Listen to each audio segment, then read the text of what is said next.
नमस्कार दोस्तों emotional intelligence की इमोशनल यात्रा में आप सभी का स्वागत है। तो दोस्तों सबसे पहले मैं आप सभी को धन्यवाद देना चाहता हूं कि आपने जिस तरीके से जो पहला वीडियो है वो देखा और शायद कहीं ना कहीं आपको ये महसूस हुआ होगा कि हम सबके जीवन में इमोशनल इंटेलिजेंस कितना ज़्यादा इम्पोर्टेंट है।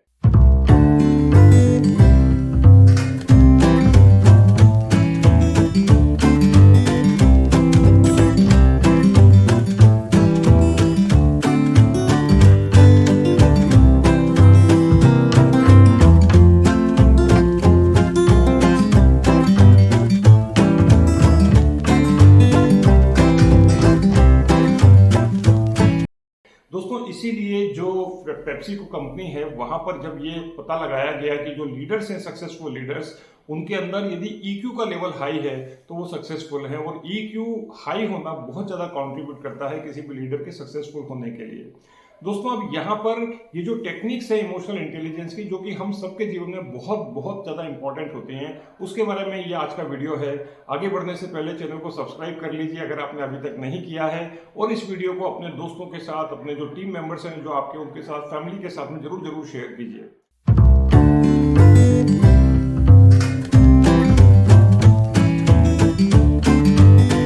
तो दोस्तों हम बात करते हैं जो पांचों कंपोनेंट है इमोशनल इंटेलिजेंस के सबसे पहले उसके बारे में जिसमें सबसे पहले आता है सेल्फ अवेयरनेस। तो सेल्फ अवेयरनेस दोस्तों आपकी बात करता है, आपके अपने बारे में बात करता है कि आप कितने अवेयर हैं अपने बारे में। आपको क्या होता है जब आप अपने आसपास में चीजों को बदलते हुए देखते हैं। कोई व्यक्ति आपके ऊपर गुस्सा करता है या किसी और के ऊपर गुस्सा करता है तो उसका आपके ऊपर क्या इम्पेक्ट पड़ता है। दोस्तों यहाँ पर एक सबसे इंपॉर्टेंट चीज ये है कि बाकी लोगों को आप जानने की कोशिश करते हैं कि ये व्यक्ति इस प्रकार का है, ये ऐसा काम करता है, वो वैसा काम करता है। उससे पहले जानना जरूरी है कि क्या आप अपने बारे में जानते हैं, क्या आप खुद सेल्फ अवेयर हैं, क्या आपको पता है कि आपकी लाइफ के हाईज एंड लोज क्या हैं, क्या आपको पता है कि आपके खुद के लाइफ के जो ट्रिगर पॉइंट्स हैं वो क्या हैं, कौन कौन सी ऐसी चीजें हैं जिसको देख करके आपको गुस्सा आता है, कौन कौन सी चीजें ऐसी हैं जिसको देख करके आपको बहुत खुशी मिलती है, कौन कौन सी ऐसी जगह है जहां पर आप जाते हैं तो आपको बहुत अच्छा महसूस होता है। दोस्तों इसका पता होना हम सबको बहुत ज्यादा जरूरी है। और दूसरी दोस्तों यहाँ पर जो पॉइंट आता है जब आप सेल्फ अवेयरनेस हो जाते हैं तो हम बात करते हैं सेल्फ मैनेजमेंट की कि अगर आपको वो ट्रिगर पॉइंट्स पता है तो आप उसको मैनेज किस तरीके से करते हैं, उसको रेगुलेट किस तरीके से करते हैं, उसको आगे आने वाले समय में किस तरीके से आप बढ़ाते हैं ताकि आप बहुत ज्यादा पॉजिटिव एनर्जी के साथ में एंथुसियास्टिकली किसी भी काम को ठीक तरीके से करें और आपके अंदर जो है दोस्तों एक सकारात्मकता या एक पॉजिटिविटी हमेशा बनी रहे। इसके बाद दोस्तों हम बात करते हैं तीसरे पॉइंट की जिसको हम बोलते हैं सोशल अवेयरनेस। आपके आसपास की सराउंडिंग, आपके आसपास के लोग, आपके आसपास की जो जगह हैं, जो इवेंट जो होते हैं आपके आसपास उसके बारे में हम बात करते हैं जिसको हम लोग बोलते हैं दोस्तों सोशल अवेयरनेस की सोसाइटी में जो चीजें हो रही हैं, आपकी कंपनी में, आपके एनवायरनमेंट में, आपके वर्क प्लेस पर, आपकी फैमिली में जो चीजें हो रही हैं क्या आप उसके बारे में जानते हैं। तो इसके बाद में दोस्तों हम बात करते हैं चौथे पॉइंट की जिसको हम बोलते हैं रिलेशनशिप मैनेजमेंट। तो यहाँ पर there is a connection between relationship management and self awareness. जब आप दोस्तों अपने बारे में ज्यादा अवेयर होते हैं उस समय आप हमेशा ये महसूस करेंगे कि आपकी रिलेशनशिप बाकी लोगों के साथ में ऑटोमेटिकली अच्छी होती है। अब ये बाकी लोग भले ही आपके फैमिली मेंबर हो, आपके स्पाउस हो, आपके जो पेरेंट्स हो या आपके ग्रैंड पेरेंट्स हो या आपके फ्रेंड सर्कल में आपके फ्रेंड्स हो या आपके वर्क स्पेस पे आपके कलीग्स ही क्यों ना हो। तो यहाँ पर दोस्तों आपकी रिलेशनशिप धीरे धीरे बेहतर होने लगती है और आप महसूस करने लगते हैं कि you are now more connected with the people, you are now better in with their relationship and your overall well being is much better as compared to the earlier situation there. यहाँ पर दोस्तों जो पांचवा point आता है जो बहुत बहुत इंपॉर्टेंट है उसको बोलते हैं हम लोग एम्पैथी। तो एम्पैथी और सिंपैथी के बारे में दोस्तों मैंने लास्ट वीडियो में बहुत डिटेल में बात की है, आपसे रिक्वेस्ट है कि उसको जरूर देखिएगा। अब दोस्तों बात करते हैं जो टेक्निक्स हैं उसके बारे में। तो मैं इस वीडियो में आपके साथ 5 टेक्निक बताऊंगा। ये 5 टेक्निक की आप प्रैक्टिस कीजिए। प्रैक्टिस करने के बाद में आपको कैसा महसूस होता है वो जरूर बताइए हमको और अगले वीडियो में हम दूसरी जो 5 टेक्निक्स है उसके बारे में बात करेंगे। अब दोस्तों यहाँ पर कुछ हम सिनेरियोस की बात करते हैं। मान लीजिए ये सिनेरियो है कि आप अपने ऑफिस पहुंचते हैं या अपने वर्क स्पेस पर पहुंचते हैं और आप देखते हैं कि आपको किसी ने एक मेल लिखा है और जो मेल का जो नेचर है वो बहुत ही ज्यादा नेस्टी है, बहुत बेकार गंदा मेल लिखा हुआ है। उसमें आपको उन चीजों के लिए ब्लेम किया गया है जो गलतियां आपने शायद करी भी नहीं है। अब जैसे ही आप ऑफिस पहुंचते हैं, अपना लैपटॉप खोलते हैं और जब आप इस तरीके के मेल पढ़ते हैं तो दोस्तों आपको बहुत खराब लगता है और आपके अंदर का जो एंगर है वो ट्रिगर होता है और आपका मन करता है कि आप जल्दी से उसका रिप्लाई जो है वो दे दें कि भाई मैं क्या किस तरीके से उस व्यक्ति को रिप्लाई दे सकता हूं। तो ये यहाँ पर दोस्तों इसको बोलते हैं हम लोग रिएक्शन रिप्लाई। तो यहाँ पर आप रिएक्शन देते हैं वो जो मेल आपको आया है उसके कंपैरिजन में, और आपकी फिंगर्स में इचिंग होने लगती है and you are about to draft a mail. मेरी आपसे रिक्वेस्ट है, ये पहली टेक्निक के बारे में हम सीख रहे हैं। यहाँ पर दोस्तों आप मेल ड्राफ्ट कर लीजिए, लेकिन वो जो सेंड का जो बटन है उसको मत दबाइए, उसको केवल आप ड्राफ्ट बॉक्स में सेव करके रख लीजिए and read that mail after 24 hours. And believe you me, after 24 hours आपका जो ओपिनियन है उस मेल के बारे में वो चेंज हो जाएगा और आप उस मेल को कभी नहीं भेजेंगे।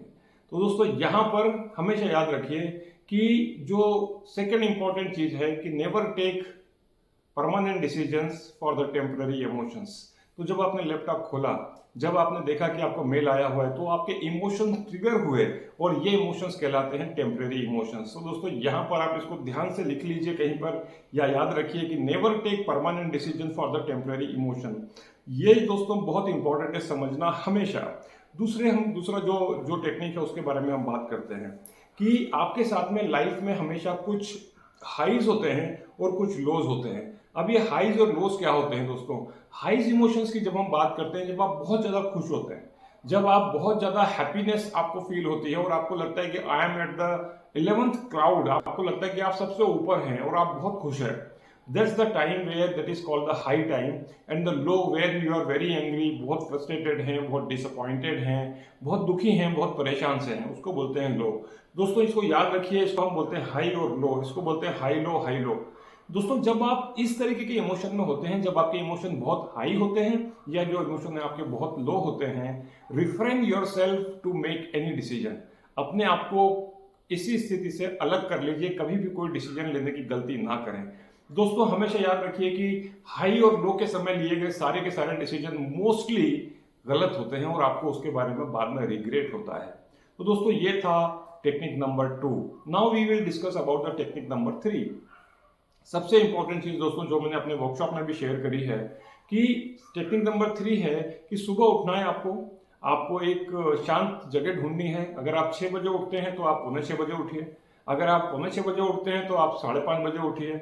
लेकिन दोस्तों यहाँ पर जब आपके फैमिली मेंबर सो करके उठ चुके होते हैं उन्हीं है, अगर आप 6 बजे उठते हैं तो आप पौने 6 बजे उठिए, अगर आप पौने 6 बजे उठते हैं तो आप 5:30, उस समय आपको नहीं उठना है, उससे पहले उठना है 15 मिनट, और आप फ्रेश होकर के बैठिए और आपके सराउंडिंग में जितनी भी चीजें हो रही हैं आंख बंद करके उसको सुनने की बेहतर कोशिश कीजिए। You put your best of concentration in understanding and listening the your surrounding voice and the noise what ever is going on.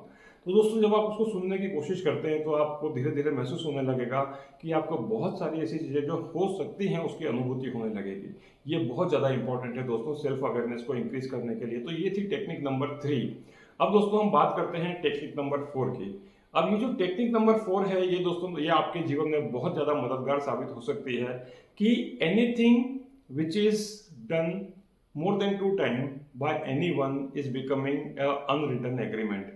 इसका मतलब ये हुआ दोस्तों, अगर आप एक लीडर हैं और आपका टीम मेंबर कोई ऑफिस में लेट आता है, पहली बार वो लेट आया, आपने सोचा कि चलो ठीक है पहली बार जान दो माफ कर देते हैं, दूसरी बार वो फिर लेट आता है दोस्तों, दूसरी बार फिर आप इग्नोर करते हैं। अगर आप उसको तीसरी या चौथी बार बुला करके टोकते हैं या बात करते हैं तो वो बोलेगा सर मैं तो पहले 2 बार ही लेट आ रहा था, उस समय तो आपने कुछ नहीं बोला। तो दोस्तों यहाँ पर यकीन कीजिए कि जब आप पहली बार आपके साथ में इंसिडेंस होता है और आपने अगर नोटिस किया है तो उसको उसी समय एड्रेस करना बहुत जरूरी है। ये इंपॉर्टेंट नहीं है कि आप डायरेक्टली उसके ऊपर उंगली उठाएं या पूछें। आप पूछ सकते हैं कि हाउ आर यू डूइंग, आपकी फैमिली में सब ठीक है, सबकी तबीयत ठीक है, सब कुछ ठीक ठाक चल रहा है आपके साथ में, वो समझ जाएगा कि मुझे क्या करना है। और this is the time where you can communicate the right message to this person. तो दोस्तों ये है टेक्निक नंबर 4। इसका हमेशा उपयोग कीजिए कि that anything which is happening more than 2 time is becoming an unwritten agreement, right. तो दोस्तों इसका आप पालन कीजिए। तो ये 4 टेक्निक हमने बात करी।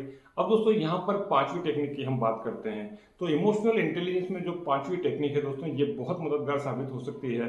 वो क्या होती है, यहाँ पर दोस्तों होता है कि अगर आप जब भी ऐसी किसी सिचुएशन में हो कि आपका इमोशन ट्रिगर हो रहा है तो ये होता है कि यहाँ पर आपको उस सिचुएशन से आपको डिस्कनेक्ट करना है अपने आप को, और आपको कुछ भी ऐसा काम करना है जो आप करना चाहते हैं जिसमें आपका मन लगता है, जो आपकी हॉबी है।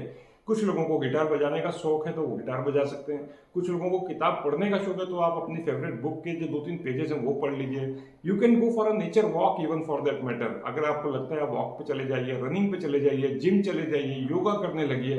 आपको लगता है कि आप किसी फैमिली मेंबर से बात कर सकते हैं, किसी दोस्त से बात कर सकते हैं, तो आप उनसे बात कीजिए। तो दोस्तों ये थी 5 टेक्निक इमोशनल इंटेलिजेंस की। आपको कैसी लगी जरूर बताइएगा हमको वीडियो में कमेंट बॉक्स में कमेंट करके। क्या आपको भी लगता है कि ये जिंदगी में आपकी जो पर्सनल लाइफ है, प्रोफेशनल लाइफ है, ये पांचों की पांचों टेक्निक आपके काम आ सकती हैं? दोस्तों इस वीडियो को बहुत धैर्यपूर्वक देखने के लिए धन्यवाद। निवेदन है आप सभी से कि इस चैनल को सब्सक्राइब कीजिए और इस तरीके के वीडियो देखते रहिए और बने रहिए हमारे चैनल के ऊपर dear life by Pankaj Sharma. Thank you so much for watching. Do not forget to watch our next video where we will be discussing 5 more techniques of emotional intelligence. Thank you so much.